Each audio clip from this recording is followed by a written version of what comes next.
इस्लामाबाद में Pakistan Iran joint trade committee का इजलास हुआ, जिसमें ईरानी वजीर तजारत ने भी शिरकत की। दोनों बरादर ममालिक ने बाहमी तजारत को $10 अरब तक बढ़ाने पर इत्तफाक किया। फ्री ट्रेड एग्रीमेंट को जल्द मुकम्मल करने के अज़म का भी इज़हार किया गया। मीटिंग मिनट्स के मुताबिक दोनों ममालिक में आज़ाद तजारती मुआहदे के कवायद और टैरिफ में कमी के तरीक़ेकार पर भी पेशरफ्त हुई है। दो तरफ़ा तजारत के फ़रोग़ के लिए अमली इक़दाम तेज़ करने का फैसला किया गया है। पाकिस्तान और ईरान ने बिजनेस टू बिजनेस रवाबित को मज़ीद मजबूत बनाने पर भी इत्तफाक किया है। बार्टर ट्रेड के निज़ाम को वसअत देने और मौसर बनाया जाएगा। सरहदी तिजारत के फ़रोग़ और मकामी आबादियों को मुआशी मौक़े फ़राहम करने के अज़म का भी इज़हार किया गया है। मुश्तरका सरहदी मंडियों के मौसर इंतज़ाम के लिए मुश्तरका कमेटियाँ कायम की जाएंगी। फिर मुतफ़िक़ा फ़ैसलों पर फौरी अमल दरामद के लिए तकनीकी कमेटियाँ भी काम जारी रखेंगी। वफाकी वज़ीर तजारत जाम कमाल ने कहा कि पाक ईरान ताल्लुकात को मजबूत मुआशी शराकत दारी में तब्दील करना वक्त की अहम ज़रूरत है। ईरानी वज़ीर तजारत ने पाकिस्तान के साथ long term economic strategic partnership कायम करने की ख्वाहिश का इजहार भी किया है। उन्होंने कहा कि ईरान कराची और गवादर की बंदरगाहों के जरिए ताउन को वसअत देने में दिलचस्पी रखता है। इन पोर्ट्स के इस्तेमाल से ईरानी अशिया को एक्सपोर्ट किया जा सकेगा। फिर दूसरे ममालिक से इम्पोर्ट के लिए भी पाकिस्तानी पोर्ट्स का इस्तेमाल करना चाहते हैं। अगर हम दोनों ममालिक के दरमियान ट्रेड को देखें तो इसका वॉल्यूम $3 अरब तक पहुंच चुका है, जबकि गैर रस्मी तजारत यानी कि इनफॉर्मल तजारत जो है उसका अंदाज़ा भी इससे कहीं ज़्यादा है। पाकिस्तान ईरान से LPG, पेट्रोलियम प्रोडक्ट्स, फिर तारकोल, स्टील, प्लास्टिक, केमिकल्स और खजूरें मंगवाता है। जबकि अगर पाकिस्तान की बात की जाए, दोस्त मुल्क को टेक्सटाइल मसनूआत, सर्जिकल आलात, लाइफ स्टॉक, फल और सब्जियाँ यहाँ से भेजी जाती हैं।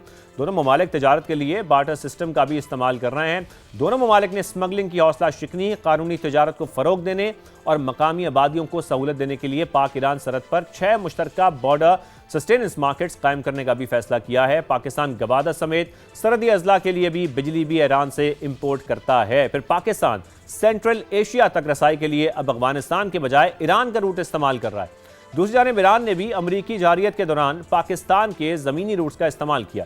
पाकिस्तानी बंदरगाहों के जरिए अपनी ज़रूरियात का सामान ज़मीनी रास्ते के जरिए ईरान लाया गया। अगर बात की जाए पाकिस्तान और ईरान के तजारती ताल्लुकात को बढ़ाने की, तो ईरान पर मगरबी ममालिक की पाबंदियों, खुसूसन बैंकिंग सेक्टर पर रिस्ट्रिक्शंस के बायस इसमें मुश्किलात का सामना भी है। इसके बायस गैस पाइपलाइन का मंसूबा भी ताख़ीर का शिकार है। माहिरीन के मुताबिक अगर ईरान से पाबंदियों का मुकम्मल खात्मा होता है तो दोनों ममालिक की तजारत का वॉल्यूम कई गुना बढ़ सकता है। इस पर आज हमने बात करनी है। इस हवाले से गुफ्तगू करने के लिए हमारे साथ जो हमारे मेहमान हैं वो भी मौजूद हैं। हमारे साथ मौजूद होंगे माहिर बनी उमूर अब्दुल्ला हमीद गुल साहब में ज्वाइन कर रहे हैं। साथ में दीगर मेहमान भी हमें ज्वाइन करेंगे। साबिक project director CPEC Hassan Daud Butt sahab होंगे। माहिर मईशत सईद अली वासिफ साहब भी हमारे साथ मौजूद होंगे। अब्दुल्ला हमीद गुल साहब, सबसे पहले मैं आपकी जानिब आऊँगा। एक सबसे पहले हम ज़रा ट्रेड पे जाने से पहले ये बात कर लें जो इस वक्त मशरक़ वस्ता की सूरत हाल है, और हम देख रहे हैं कि अब बहरान में कुछ हमें ईज़ दिखाई दे रहा है। अभी सदर ट्रंप भी कह चुके हैं कि शायद कल आपने हुर्मुज़ खुल जाए। मईशत पर काफ़ी असरात आए थे इसके, जो हम देख रहे हैं मुसलसल जंग के जो असरात हैं, अब कुछ हम देखेंगे आने वाले वक्त में, अब कुछ मामलात बेहतरी की तरफ जाते हुए दिखाई दे रहे हैं आपको भी? बिस्मिल्लाहिर्रहमानिर्रहीम। शादिर साहब, बहुत बहुत शुक्रिया, आपने मदऊ किया कि यकीनन इंशाल्लाह बेहतरी के असरात होंगे। और जब भी ये मुआहदा पाए तकमील तक पहुंचने के करीब होगा तो याद रखिएगा कि बुनियाद इस्लामाबाद एकॉर्ड से ही होगी। इसलिए मुझे कोई इसमें शक शुबा नहीं है कि पहले भी मामलात तो पाकिस्तान ने ठीक ही करा दिए थे। हुर्मुज़ को भी हमारे फील्ड मार्शल साहब ने खुलवा दिया था, लेकिन उसके बाद फिर अमेरिका के अंदर ज़ाहिर है एक नीयत का फुकदान पैदा हुआ और उसके बाद उनकी नीयत के अंदर इजराइल का तड़का लगा, जिसकी बुनियाद के ऊपर उन्होंने ये सोचा कि क्यों ना फिर हम एक दफ़ा दोबारा अपनी ताकत का इस्तेमाल करके देखें। लेकिन रियलिटी ये है कि अभी जो मुआहदा हुआ जिसके ऊपर बातचीत हो रही है, मुआहदा तो मैं नहीं कहूँगा लेकिन मुआहदे के करीब हैं, ऐसा कहना है Axios.com का, जो कि एक आजकल बड़ी मशहूर वेबसाइट बनी हुई है, और वो ये कह रहे हैं कि ये करीब है। इससे पहले 2 दिन कबल भी अमेरिका की जानिब से ये दावा किया गया था, जिसको ईरान ने रद्द कर दिया था कि हमारा कोई मुआहदा उनसे अभी तक कोई तय नहीं हुआ। देखिए, बुनियाद जो है वो वही 14 नुकात के अंदर ही आपको मिलेगा, जहां ये कहा गया था कि ईरान का अजाला किया जाएगा और $300 बिलियन उसके लिए दिए जाएंगे, उनके मुंजमद असाफे उनको खोला जाएगा, उनकी जो शुमाली गुजरगाह है जो कि आबनाए हुर्मुज़ में, उसका इस्तेमाल किया जाएगा, यानी कि ईरान के बताए हुए रूट के ऊपर।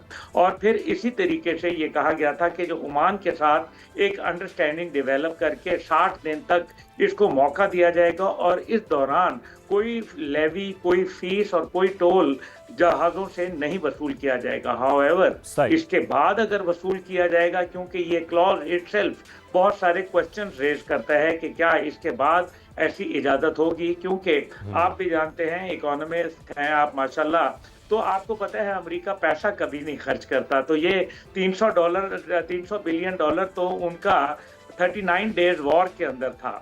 अब ये जो वॉर में नया डेवस्टेशन हुई है, हो सकता है अब ये 400 बिलियन जा पहुंचे। तो ये पैसा वो इसी अंदाज में देंगे कि वो कोई लेवी ले लें, कोई फीस अदा कर लें, लेकिन जाहिर है इससे जो फिर एक तिजारती रास्ता है उसकी गुजरगाह के ऊपर बहुत आपको लगता है कि मुश्किलात ईरान पर से लेकिन सख्तियां भी कम होती दिखाई देंगी इसके बाद? ईरान के ऊपर सख्तियां, जो मैंने गुजारिश की ना कि जो उनके 14 नुकात हैं उसके अंदर सिवाय न्यूक्लियर के मामलात के बाकी तकरीबन कोई 3671 सैंक्शंस हैं, जिनके अंदर से उम्मीद ये है कि पहले मरहले के अंदर 2400 के करीब सैंक्शंस जो है वो मरहलावार खत्म हो जाएंगी। उसके अंदर जैसे सबसे बड़ी बात है कि ईरानी तेल की तरसीलात, दूसरी जानिब जो है वो उनके ऊपर जो सिफारती पाबंदियां, उनके ऊपर तिजारती पाबंदियां, इसी तरीके से उनके ऊपर वीज़ा रिस्ट्रिक्शंस, ये वो तमाम चीज़ें हैं जो ईरान कर सकेगा और फिर इंटरनेशनल मंडी के अंदर वो डॉलर के अंदर ट्रेड कर सकेगा, एलसीज खोली जा सकेंगी, दीगर बैंकिंग इंटर बैंकिंग जो ट्रेड है वो ये तमाम जो मामला है, बिल्कुल इस पर हमने बात करनी है। बिल्कुल बिल्कुल अब्दुल्ला साहब हमारे साथ मौजूद रहिए। हम जरा शकील साहब हमारे साथ मौजूद हैं, ब्यूरो चीफ इस्लामाबाद, उनसे गुफ्तगू करेंगे। हम जो पाकिस्तान ईरान के दरमियान तिजारत को 10 अरब डॉलर तक बढ़ाने पर इत्तफाक हुआ, इस पर बात करेंगे। शकील साहब बहुत शुक्रिया।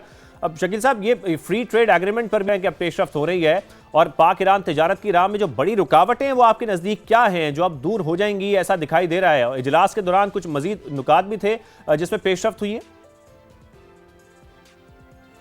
बहुत शुक्रिया शाहजेब।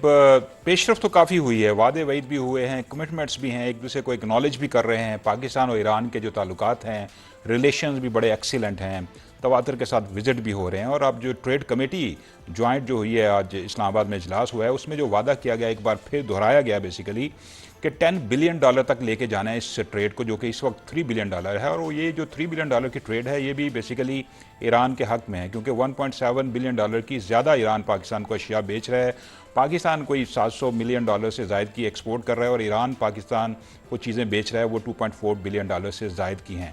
तो ये ट्रेड गैप भी पाकिस्तान ने कम करना है। दोनों मुल्कों की अगर आप जो मार्केट है वो देखें शाहजेब, 33 करोड़ से ज़्यादा की आबादी है दोनों मुल्कों की, दोनों नेबर्स भी हैं, ट्रेड रूट्स भी हैं, लेकिन ट्रेड का वो पोटेंशियल जो होना चाहिए वो नहीं है। तो अब ये वादा यही किया गया है कि फ्री ट्रेड जो एग्रीमेंट है उस पर कहा गया है कि पेशरफ्त की जाएगी, लेकिन कोई टाइमलाइन नहीं दी गई। कहा गया है कि आने वाले दिनों में, नियर फ्यूचर का वर्ड भी यूज़ किया गया है। तो हो सकता है कि FTA हो जाए और उसके बाद पाकिस्तान की बरामदात जो है ईरान को उसमें इजाफा होगा, रेगुलर ट्रेड बढ़ेगी, स्मगलिंग पर पहले काफ़ी हद तक काबू पा लिया गया है और उसमें मज़ीद जो रेगुलर ट्रेड है उसमें इजाफा होगा। लेकिन जो आपने जो इश्यूज़ की जो आपने क्वेश्चन किया है कि मसाइल क्या हैं, निशानदेही, वो बेसिकली काफ़ी फंडामेंटल इश्यूज़ हैं, दोनों मुल्क पहले भी डिस्कस कर चुके हैं। आप अंदाज़ा लगाएं कि 2017 से एक MOU साइन हुआ पाकिस्तान और ईरान के दरमियान, और उसका बुनियादी मकसद ये था कि बैंकिंग चैनल्स के ज़रिए ट्रेड की जाए। लेकिन आज 9 साल हो गए हैं, उस पर उस तरह अमल दरामद नहीं हुआ। उसकी एक बड़ी वजह तो ये भी है कि ईरान के ऊपर US के सेंक्शंस हैं, इंटरनेशनल सेंक्शंस हैं, हमारे एक निजी बैंक को पेनल्टी भी हो चुकी है। तो रिलक्टेंट हैं पाकिस्तानी जो बैंक्स हैं वो भी ट्रेड करने के लिए। लेकिन ईरान की तरफ से भी अब कुछ इश्यूज़ हैं, जैसे कि वो पाकिस्तानी मसनूआत के ऊपर उनकी तरफ से जो टैरिफ है और नॉन टैरिफ जो बैरियर्स हैं वो काफ़ी ज़्यादा हैं। फिर वीज़ा फ़ी है, फिर अटेस्टेशन फ़ीस है, फिर ट्रांसपोर्टेशन की जो कास्ट है, जो पाकिस्तानी यहाँ से चीज़ें वहाँ भेजते हैं, फिर सीजनल पाबंदियाँ ईरान की गवर्नमेंट आयद कर देती है, जैसे पाकिस्तानी चावल है, कीनू है, इस तरह की मसनूआत हैं। तो वो बाज़ का 4 महीने से ज़्यादा, 7 से 8 महीने भी पाबंदी होती है, जिससे पाकिस्तानी जो बरामदात हैं वो सफ़र होती हैं। तो पोटेंशियल शायद ह्यूज है, लेकिन उसके लिए दोनों ममालिक अब काफ़ी करीब आ चुके हैं। उम्मीद ये है कि नियर फ्यूचर में इसमें पेशरफ्त होती नज़र आ रही है।